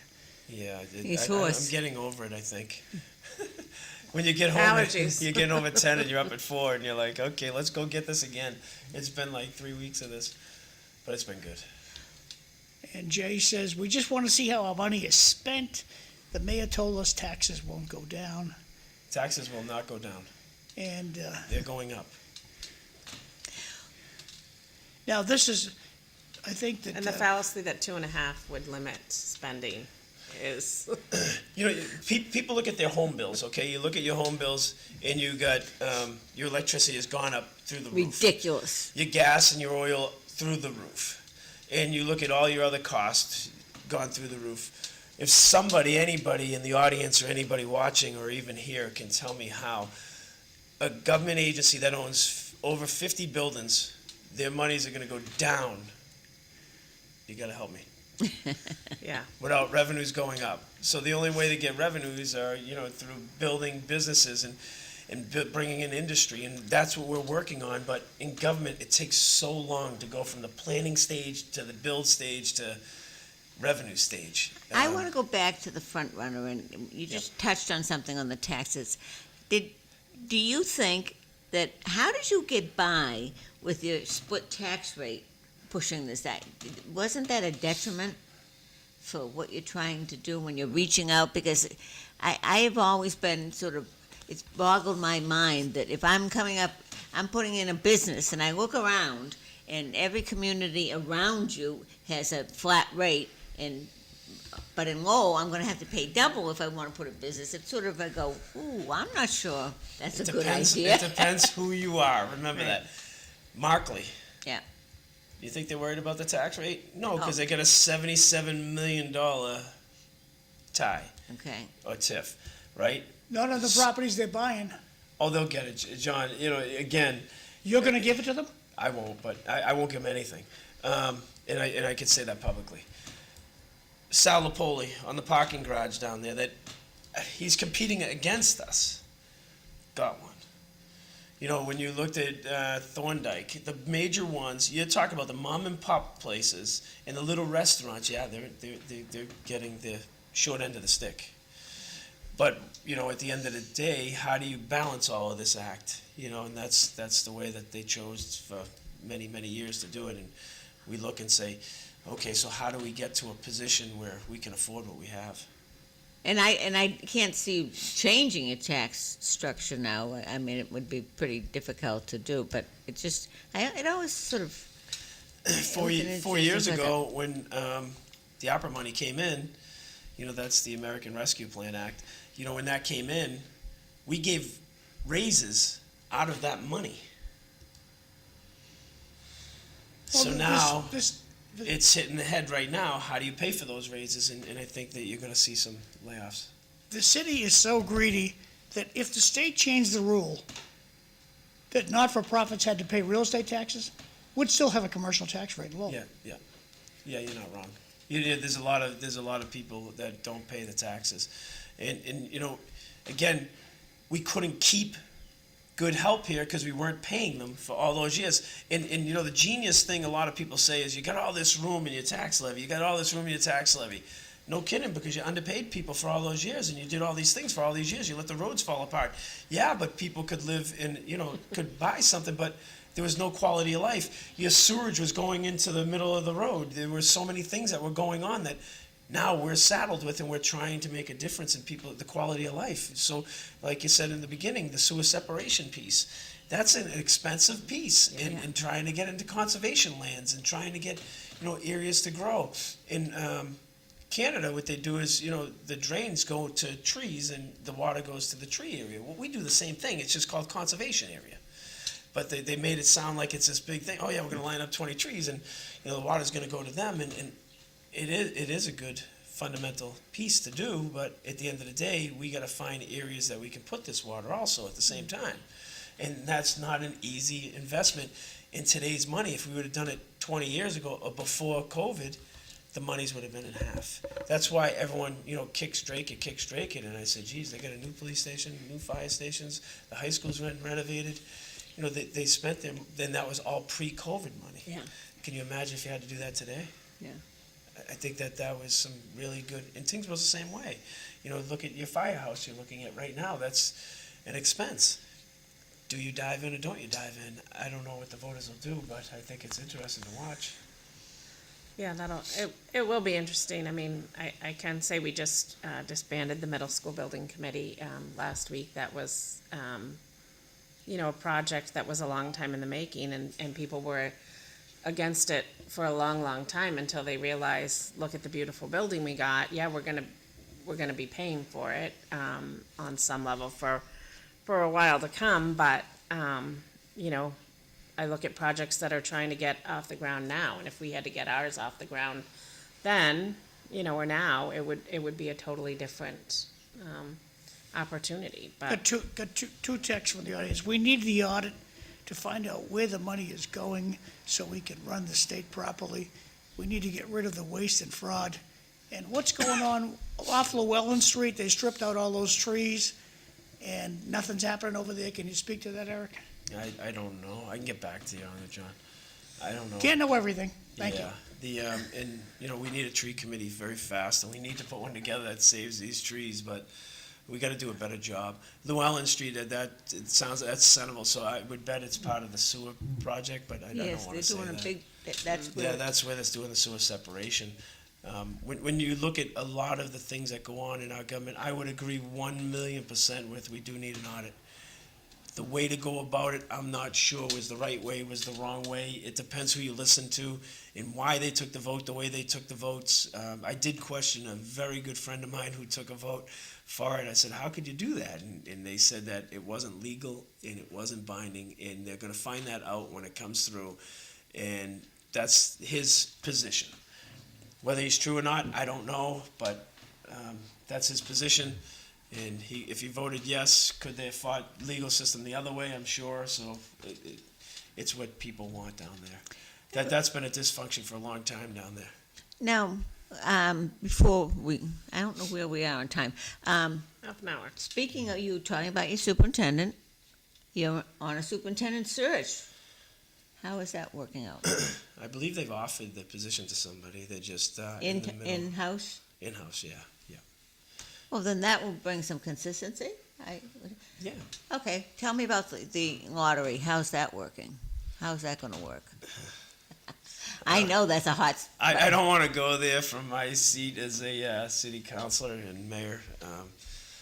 I just think that 2 steps forward, 1 step back mentality is going on. The government has said that if we want more kids, why not build more schools? Yeah. Rather than bring it to a traditional school as they're doing it. And at the end of the day, when you're bringing it to a traditional school and you only offer 4 or 5 programs, everybody's going to want to go to them. They're going to be packed because who wants to do academics every day, all absolutely. day? I can go down and cut up tomatoes, and it doesn't mean they really want to do that. So much more fun than physics. Yeah, yeah. And for some, they love physics, but yeah, it's just a challenge. And the vocational schools have the most land of any school system in the state. They were built with a lot of land, and if the government really cared. Ours has a lot of land. It's just some of it's not buildable. In the wetlands. We got problems there, but we're working on that. Yeah. But we could use the parking lot and build a parking garage if you had to do something like that. There's ways of doing everything, right? And when you look at all of these schools, and we want to adapt. There's one problem that the government hasn't really looked at. You're fighting for the same teacher. And no electrical teachers coming out of, electrical teachers are extremely hard to find. Engineering teachers are extremely hard to find. Good luck because now you're just going to pull one from another place because you paid, $2 more over here, and we're seeing it now. One goes from Greater Lawrence, goes to Shawshene, comes to Greater Lowell, goes to Greater Lawrence. You jump around for the next few years and you never get the stability. And that's the question: is where is the demand for the education piece of a teacher? How many teachers can you put in a trade? Not many people are going to give up their electrical business to come in and teach students, especially right now when the average age of an electrician in Massachusetts is 58 years old. So how do you backfill all those positions and hold strong? And that's where the challenges are coming, because we put out a lot of electricians, but we're not meeting that demand. And that demand is going to be big if you start building and everything. So there's some major challenges with doing the things that people are saying. It's a feel-good moment in the beginning. Okay, so now how does it succeed? That's the question. When kitchens are built, they're not as simple as you just build a kitchen and they get used, as John said. There's inspections and everything that go along, even if you're a high school. Can you imagine that? We don't get waivers. We don't get anything. We get probably more inspections. And when you look at the town of Tingsborough's health department, you have a fabulous health department. Kerry runs a very, very strong, very demanding. And so you never hear about it. See, you know about it because you deal with it, but the people don't, and so they pay no regard to the things that are going well. Kerry's tough but fair. Yeah. Oh, she's tough. very fair. She's tough She'll but work fair. with you. Yeah, but Yeah. she is very tough but fair. Yeah. And I think that's, when you look at municipal government, we don't talk about the things that people do extremely well. Your building department, Paul Welcome is top notch. He comes in, he measures everything. I'm like, Paul, what are we measuring now? And you're moving pieces, and but they care. And if you talk and to they work 5 with people, some are going to say they don't like him. That's just a single issue. People. Well, probably because he held somebody accountable. Yeah. I don't like people who hold me accountable. That's the way of the world today. Is somebody told me no, so I'm going to throw my tantrum and run away and talk to all my friends and call you on the backside and tell you how bad you are. I have a friend that we don't talk anymore because I question the position that was being created, and it's too bad. I still feel the same way, and you know what? If that friendship was that fragile that it cracked because you wanted something that didn't make sense, then that's just the way it is. I don't think it was at the time. It's just now that people have become single issues, and I know that Hillary has dealt with people. They come before you, they have an issue, you fight tooth and nail for them, you win the issue with them, and they never come and vote again. They don't vote for anybody else's issue. They're not, I'm done, I got what I needed. Yes, John? Okay, I got comments from the audience. With the building of mega data centers, will Mark Clay survive? They are a very small data center with very little room for expansion. Next text is, great show today. Another fun fact, the average age of the first-time home buyer is 44 years old. Yeah, imagine. Didn't know that. And the last text is, downtown businesses are evaporating. It seems the city's just turning their head. Bragging last night's city council meeting, the registry of motor vehicles is leaving downtown Lowell. Back over to you guys. Yeah, the registry's leaving because of, again, you're right off the highway where they're going, and there are different places that they want to go to. So it's going Where to are they going? Sun Food Plaza, the one across from the Lowell Car Wash. I mean, when they moved from where they were over right off the connector Yeah. to downtown, I stopped going to Lowell. I'll drive to Wilmington because it's easier to get in and park and stuff. Right. So, I mean, It makes sense. I wouldn't question them leaving. We're not. I mean, thought again, it- there's areas down there. We'll be fine. Yeah, I didn't think anybody was happy with it being down there. No, And it isn't like they pay taxes. I think what we forget is that's one that kids get their driver's license out of. So it's extremely hard to get, you're taking young kids and driving through that area and trying Yeah. to figure out things. And Wow. I think it's extremely hard to balance that too. In the Markley thing, John, I know we're so worried about them. I'm more worried about the neighborhood. I'm worried about the neighbors. I'm worried about their living conditions. I'm worried about their health. And I think I'm worried about the water, the driver for the electricity. There's so many things to worry about that I'm not worried about Markley surviving. I agree with you. Jeff Markley has plenty of money. Well, they're laughing at the moratorium you have on their building. They're just buying more property. They're waiting you out. Yeah, and maybe we come up with something else. Where in do you between. see the donations to city councilors for election year? You know, what's nice is when someone tells you, you walk through a building and a person points to a $100,000 painting and tells you, oh, that's very nice. That's the driver, not the community. When you could have taken that same $100,000 and made a better quality of life for the neighbors. So that there's different philosophies here going on at once. So the challenge is there.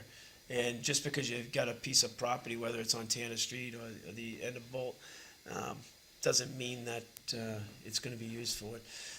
The arrogant thing that happened was we went to the planning board and the two properties were up for what they call a preliminary subdivision. They go before the planning board and board member Tenzar asked the person who's presenting for Markley, well, the lawyer's up in the upper deck just looking down from Markley, and he asked, can I ask, what are your plans for these subdivisions? And you know what the guy's response was? I don't have to divulge it at this time. So what's that tell you? I don't want to work with you. I'm going to put this down your throat, and you're going to live with it.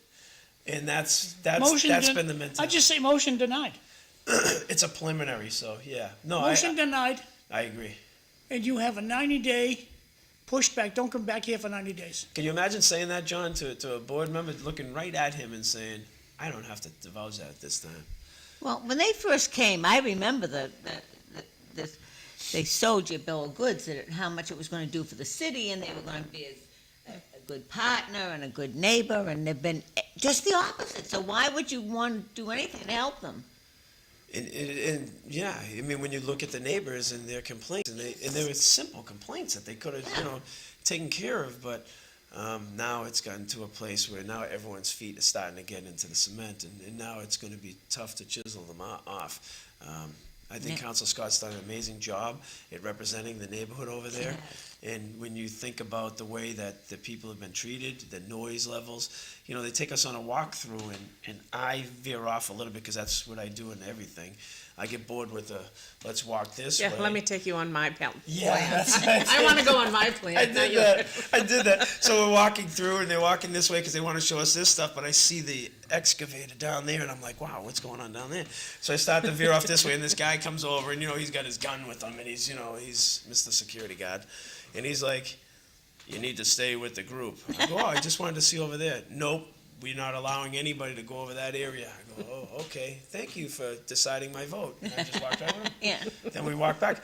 We weren't allowed to go in the building.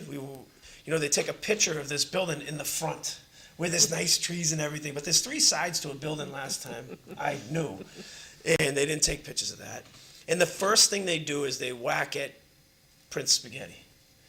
Well, I just want to tell them how politically astute they are. The neighborhood was built by Prince Spaghetti. All the people who lived there worked for Prince Spaghetti, and Prince Spaghetti invested in all of them. So when you start telling them how poor and run down everything was, that they worked hard, that they built and everything, it created a real drive in it, because you haven't invested anything in them, except you drove by the Gorham Street Fire Department and you saw that they were renovating a kitchen, and you pulled over and walked up to the firefighter and said, we can help out. We will get you a design. We'll redo all your kitchen for free. Don't worry about it. Okay. Who signs off on all your permits? The fire department. Yeah. And you just went over and tried to say, hey, look, you know what, John? I'm okay. I'm going to help you out today. I'm going to redo your whole kitchen for nothing. Even the design, everything. Well, I think there's just a little bit of a conflict there. And, then he come out the other day, I was sitting at a table, and they were talking about the Bottle concession stand, and that person leans over to me, he says, hey, Jeff Markley wants to donate $25,000 to it. I said, well, you tell Jeff Markley he can keep his $25,000. We're all set. We'll be fine without him. Because that's his way of buying into the community, not going up and addressing the neighborhood issues, but I'm going to buy your love. Yeah. It's like a parent who's never home with their children, but jet flies in, hey, here's your new Corvette, I'll see you later. Or here's this, see you later. And that's what the problem is, and it's a major driver. You hire one former politician to come up and represent the company, and when you don't feel like he's doing enough, you hire another former politician to come up and do it, and then you hire someone from another former politician, from the politicians, and you look and you say, you just don't get it. You don't get it. why don't you go over to that lady's home, knock on the door, and ask her, hey, what can we do? What do we need to do to, make this better? Nope. They never met the community even partially then. They would come to, South Lowell meetings and just be the most abrasive people you ever met in your lifetime. Or they would tell you that they would do something and it would never get done for the neighborhood. And then they would just walk away. Yeah. So it's been an interesting time with them. Markley is, I get it, you got money. I get it. Eric, have you been over to the, question for the audience, have you been over to the Inn and Conference Center lately? I haven't in probably, it was winter time when they first opened up the heating areas. I haven't been over since, no. Unfortunately, it's difficult to put the toothpaste back in the tube. Hopefully, the city council will learn from the Markley decision. So rolling the clock back, I think that Markley disguised what they really wanted to do and hoodwinked the then elected officials. What are your thoughts on that, Eric?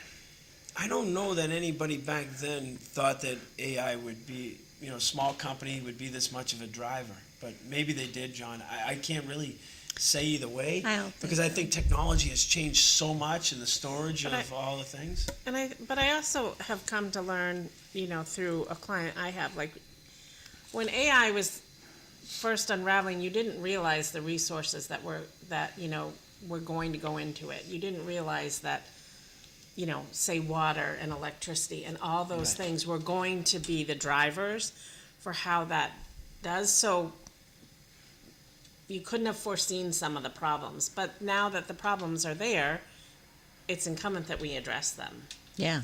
Yeah, I agree. And I think that putting that in the middle of an area that had challenges was not a bad decision at the time, knowing what you knew at the time. Right. Today, everything Yeah. plays out over the long run, and that's the challenges. Bart says, keep telling everyone that will listen. Markley is a terrible neighbor, and it would be great to get the cancer out of the city. You got the school right next to it, too. And we forget that the Cardinal O'Connell's down there with pre-K through, I think it's third grade down there. And they got to watch a guy walk back and forth with a M16 or whatever the gun is. I don't know much about guns. But walk back and forth all day long, and you got little kids getting dropped off over there. So there's some challenges over there that, What's he got a rifle for? John, that's the most secure place in the country. It's Fort Knox. You can't even, it's insane. And I don't know what they house either. At one time, in the beginning of all of this, we had a person who was on the UMass Lowell board walk up to the city council and tell them how much we needed to do for them, for Markley.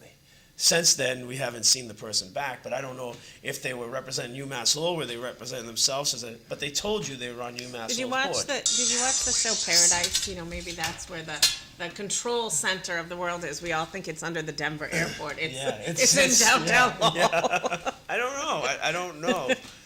I don't know. But we have to worry about our community, and I think that's the driver. Is we get elected to worry about our community, and that's what we're trying to do. Well, when it was presented, I think when they talked about it, I think nobody envisioned.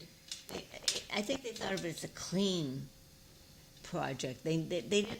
The whole issue with the smoke and the noise and none of that was ever touched. Nobody even envisioned it. They probably would have got away with it if they just would have been a good neighbor. Yeah, absolutely. All they had to do was talk to neighbors in the beginning. If they were just good to those neighbors. Yeah. It could have gone on and on and on. Those neighbors are very, very reasonable in the beginning. And just- now they're no longer reasonable. It's over. It passed the stage of let's try to bond and get along. It's past that stage. It's well past it. Well, And, the message to the country is that Lowell was one of the first ones to put a moratorium in place. So, and some people are looking at it that we don't, you may not want to work with other people well, but that's not true. If you work with our neighborhoods and our You're ahead of your agencies- time. Yeah, there's a few going out by my dad in Virginia, and it's the same thing, and all of a sudden there's concerns that probably were never raised when some of the first Right. ones were being built, that all of a sudden now are being raised, you know, the tax to the power grid, Yeah. the natural resources such So- as water and everything that, So a town in Missouri voted out every city council member who approved the data center. Every single one. Wow, that's interesting. Because, you know, is it money over people? That's what it's coming down to, is it greed over people? And where is your position? You know, and that neighborhood is not a political heavyweight neighborhood. It's not a neighborhood where you're gaining, you know, a heavy amount of votes that's gonna sway one way or the other. But you're watching district councilors all come in and say, we're with you, we're standing with the residents. And the vote down there doesn't have any effect on whether they would win their district or not, but they're all standing together, which is very powerful to say. Well, again, Here we are. it's unfortunate that Lowell had to be one of the beginners that learned, but I hope everybody else is paying attention, and obviously, the council is paying attention. Because this is not how it was portrayed when it was brought to the city. It was not. And, you know, if you just read our emails and if you just read you saw some of the pictures that get sent over, nobody should live in those conditions. No, they're just talking about bad neighbors. Well, I mean, in community, we went through it with Charles George. People go through it. You will survive. They will survive, and it will end up that the community will stand up and support them. But we don't want people to think that we're not after humane issues for other areas, like when we looked at the Lowell Housing Authority and the way they put out their trash. Yeah. You know, we're still pushing back on that. If we want to have an environment where you're inviting rodents into the area because you put it out at night and you leave it on the ground, but in the morning they'll come and pick it up. But it stays, you know, a good 10-hour period overnight out on the ground where rodents come in and pull it. But at the same time, you have rodenticides set up over there to keep the rats and stuff away. They eat that, and then you see a hawk or something will eat and then it dies off. Bald eagles are dying off. What are we doing? Let's pick up our trash and then get rid of the rodenticides and make sure that we're pushing an environment that we all can live within. You guys live in probably the most beautiful town around when you look at your wildlife. And you see the hawks floating around, you see the eagles, you see all the, and we have a great bobcat that Yeah. is on everybody's ring camera. Gorgeous, hope I don't run into him, but. which is good to have. You don't want to kill the thing. You're just He's like, gorgeous. okay, yeah, hey, just eat those rats and stuff and keep away from my house. Yes. And that's really what we're trying to do. And, you know, the rodenticide has passed down at the State House, and it's in one more stage. And if we can get that passed, it would leave it up to local governments to ban it within their community. So if it gets there, Lowell, I would hope, with the rest of the city council, we would ban all rodenticides in the city. And it's got a pretty good move going right now. We are lucky with the wildlife. We have owls, which are probably Yeah. more of a hazard to your pets. Yes, than I do have an anything else, owl in because the, they in will the- just absolutely. It's amazing what they can do to them. in the woods, not my house, but my neighbor's house has woods, and we can hear him every night. Oh, it's Gorgeous. wonderful, but they're not pet friendly. No, Well, buy a bigger dog. But foxes are better. Bring in the little foxes than the baby foxes. That's nice. Yeah, when you watch our security cameras at the school, you see what runs on those fields, and I'm like, whoa, look at that thing. Yeah. yeah, I'm sure there's more than one bobcat, but that bobcat's very big. That's over in the Scribner area. Oh well, we've got them Huge. over on our side now. Oh, and Much we like the have bear all along sightings, the we have lake. a lot of. I can't wait for the bear sightings to come I back. think the coyotes have not been as big a problem. Maybe the cats are eating them. The The, bobcats. I But can't- see, a Lowell See? guy who grew up in Lowell, I'm fascinated by all this stuff. we see people in our cars. You guys see, bears. So can you bring some of those bears to keep the people out of our cars? Careful what you wish for. You know, yeah, exactly. if the bear can come in and take the people away from our that cars. bear has done some destruction. Yeah, Yeah, I they guess can. he has. And they're actually they're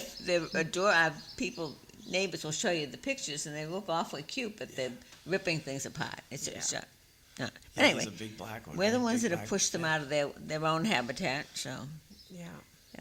but I think Tingsboro's done a really good job, though, at keeping a lot of their habitat. we've got a lot of open space. Yeah. I mean, I'm we very were happy with very that. fortunate in being, for a small community, when community preservation passed, to pass that and keep it at the highest percentage, and we've done a lot with our community preservation both for housing, affordable housing, and the Housing Authority, as well as the, Well, I'd reach out to anybody on the CPC Open money, land, yeah. because there's, I believe it's $70,000 to replace the roof at Sherburne, and then we'll have to go to the VOC and have them come in, but we can't do anything inside till we fix that roof, Yeah. replace that roof. And it's a beautiful building, and it'll be very, very useful. we've bought a lot of open space with that, and so that, will be a big We're upcoming gonna come issue. see you for the CPC money, hopefully.